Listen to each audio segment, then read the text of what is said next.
लेकिन अब जो है कल इकरा हसन के आवास पर शाम को 4 बजे जाकर उग्र आंदोलन करना है और हनुमान चालीसा करनी। कारण क्या है? कारण यह है कि आप समझिए, ये अपने आप को गुजर बताने वाली इकरा हसन। दोस्तों, उत्तर प्रदेश की राजनीति में इस वक्त एक बड़ा विवाद खड़ा हो गया है। कैराना से सपा सांसद इकरा हसन को खुलेआम धमकी दी गई है। हिंदू रक्षा दल की ओर से ऐलान किया गया है कि कल शाम 4 बजे उनके आवास पर उग्र आंदोलन किया जाएगा और हनुमान चालीसा का पाठ किया जाएगा। संगठन के अध्यक्ष पिंकी चौधरी ने एक वीडियो जारी कर चेतावनी दी। वीडियो में उन्होंने इकरा हसन पर आरोप लगाया है कि सहारनपुर के एक गांव में कथित तौर पर हिंदू युवती के मुस्लिम युवक के साथ जाने के मामले में वो चुप हैं। इसी को लेकर उनके घर पर प्रदर्शन करने की बात कही गई है। लेकिन वहां गुजर समाज ने महापंचायत की, वहां ये इकरा हसन नहीं पहुंची और उसके बाद इकरा हसन ने एक भी बयान नहीं दिया।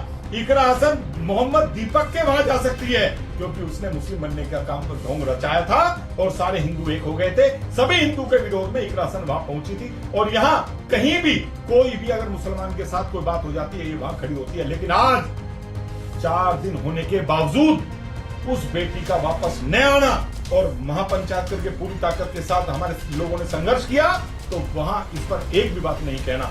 तो सहारनपुर की पूरी जनता को यह बताने की आज आवश्यकता है कि आप लोग ये इसकी सच्चाई समझ लें, क्योंकि जब इसने गुजर और राजपूत कराने की कोशिश की थी और हमने जाकर के वहां अपने भाइयों को ये कहने का काम किया था, सारे गुजर समाज के भाइयों को, कि ये गुजर नहीं है, ये केवल मुसलमान है, तो इस पे हमें बहुत गुजर लड़कों ने बहुत फोन किया, बहुत गालियां दी। आज मैं उन्हीं सभी गुजर भाइयों से भी एक बात पूछना चाहता हूं कि इकरा हसन जब इस समाज की हमारी हिंदू बेटी आप लोगों के लिए होगी, क्योंकि आपने गुजर बन के हमको गाली देने का काम किया था, तो आज वो गुजर समाज के लड़के कहां हैं? जब गुजर समाज की लड़की एक मुसलमान भगा कर लेके जाता है, आज तुम लोग कहां हो? तुम लोग पंचायत में नहीं जाते हो, तुम लोग इन मुसलमान को पिट्ठू हो गए हो। तुम लोग पूरी ताकत के साथ आवाज उठाओ और हिंदू रक्षा दल के योद्धा पूरी ताकत के साथ इस इकरा हसन के घर पर जाकर कल शाम को 4 बजे हनुमान चालीसा करने का काम करेंगे। और मैं चाहता हूं जितने भी हिंदुत्ववादी हैं, मैं कह रहा हूं आप हिंदू भी ना बने, और जितने भी गुजर हैं, अगर तुम्हारी लड़की इस प्रकार मुसलमानों में चली जाएगी तो तुम लोग क्या मुंह दिखाओगे? पूरी ताकत के साथ तुम लोग वहां जाओ। अगर तुम्हारी हिंदुत्ववादी लड़ाई होती तो सारे गुजर एक सुर में, जैसे वहां राजपूत के साथ लड़ाई करने का काम किया था, हमें भी गाली देने का काम किया था, ऐसी स्थिति ना पैदा करो। कल सारे के सारे इकरा हसन के घर पर शाम को 4 बजे जाकर और उससे पूछो हमारी हिंदू पंचायत में क्यों नहीं आई, हमारी गुजर की पंचायत थी तो गुजर पंचायत में क्यों नहीं आई, और तू जो है वहां यहाँ सलीम वास्तिक का गला काट दिया जाता है, इस विषय में कोई नहीं बोलता है। तो आप लोगों को सभी को सोचना पड़ेगा आज हिंदू की स्थिति क्या है। पूरी ताकत के साथ कल सारे भाई इकरा हसन के घर पर शाम को 4 बजे पहुंचेंगे और उग्र आंदोलन करेंगे। सभी भाई जय श्री राम, हर हर महादेव।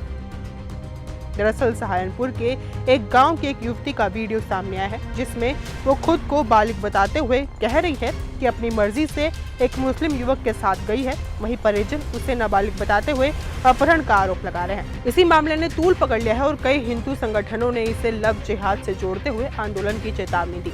अब सवाल यह है कि क्या किसी चुनी हुई सांसद के घर के बाहर उग्र प्रदर्शन की घोषणा लोकतांत्रिक विरोध की श्रेणी में आती है या फिर कानून व्यवस्था के लिए सीधी चुनौती है। राजनीतिक जानकारों का कहना है कि लोकतंत्र में विरोध का अधिकार सबको है, लेकिन किसी जनप्रतिनिधि को खुलेआम धमकी देना, भड़काऊ भाषा का इस्तेमाल करना और साथ ही उनके घर पर उग्र प्रदर्शन का ऐलान करना गंभीर मामला है।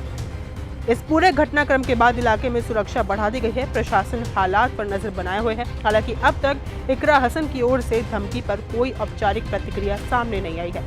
अब बड़ा सवाल यह है कि क्या ये सिर्फ एक राजनीतिक दबाव की रणनीति है या फिर प्रदेश की कानून व्यवस्था के लिए एक बड़ी परीक्षा। फिलहाल प्रशासन के कदम पर और कल की स्थिति पर सबकी नजर टिकी हुई है। अगर आपको यह हमारा वीडियो पसंद आया हो तो इसे लाइक और शेयर करना बिल्कुल ना भूलें। साथ ही हमारे चैनल न्यूज गंगा को सब्सक्राइब और फॉलो जरूर करें ताकि देश और दुनिया की हर बड़ी खबर आप तक सबसे पहले पहुंचे।